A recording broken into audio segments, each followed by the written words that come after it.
Avec cette vidéo, nous allons voir comment, à partir d'une même maquette numérique IFC, produite à partir de un ou plusieurs logiciels de CAO, nous allons pouvoir effectuer un certain nombre d'analyses, comme des analyses thermiques avec le logiciel ClimaWin ou Optimi, ou des analyses d'impact environnemental avec la base de données INIES et le logiciel Elodie.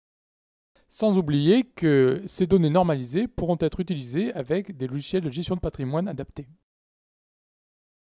Alors là, on est maintenant dans le logiciel Revit Architecture d'Autodesk.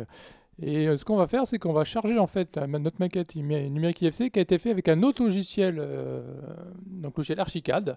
Donc on le charge et déjà là on illustre le fait que une maquette numérique IFC, ça peut se passer d'un logiciel de CAO à un autre.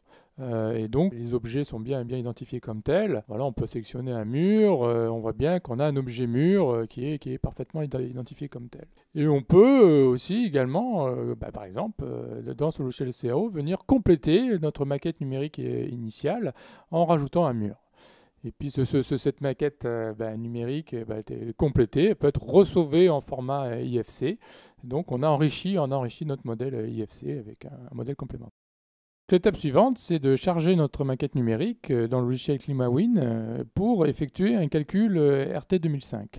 Alors si nécessaire, on peut compléter notre modèle en accédant directement à la base d'Ibatec des industriels pour récupérer des informations de performance thermique d'un composant.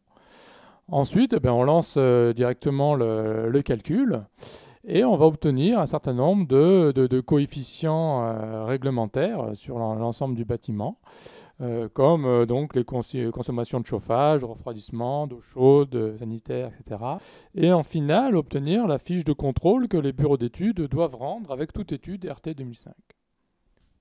On passe maintenant dans le logiciel Optimi qui va nous permettre de faire un diagnostic de performance énergétique du bâtiment. Donc avec lequel on va pouvoir voir notamment les étiquettes énergétiques qui nous permettent de représenter la consommation d'énergie primaire en kWh par mètre carré par an, ou bien les émissions de gaz à effet de serre. On a aussi la possibilité de voir les déperditions suivant les différents composants du bâtiment, ou étudier un certain nombre de variantes pour optimiser la performance de notre bâtiment. Nous sommes maintenant dans le logiciel FBIM du CSTB qui nous permet également de charger la maquette numérique IFC et de l'explorer.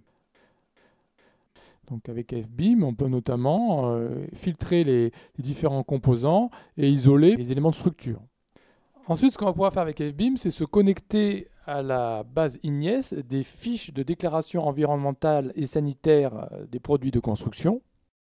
Donc des fiches qui sont le résultat d'une analyse complète du cycle de vie du produit et qui recensent finalement la consommation d'énergie en termes de production, de transport, de mise en œuvre, de vie en œuvre et de maintenance et de fin de vie de ce produit.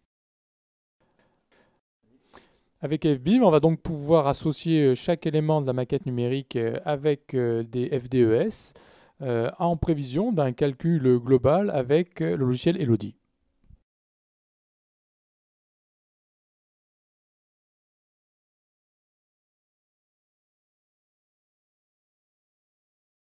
Dernière étape, nous sommes dans le logiciel Elodie qui va nous permettre de calculer l'impact environnemental global à l'échelle de l'ouvrage. Donc grâce à la maquette numérique, on va récupérer automatiquement les métrés, donc les différents volumes, quantités suivant les différents produits de construction, et obtenir différents types de résultats, notamment les indicateurs environnementaux qui sont conformes à la norme NF P01010, et en final de comparer l'ensemble de ces indicateurs pour nous aider à prendre les bonnes décisions.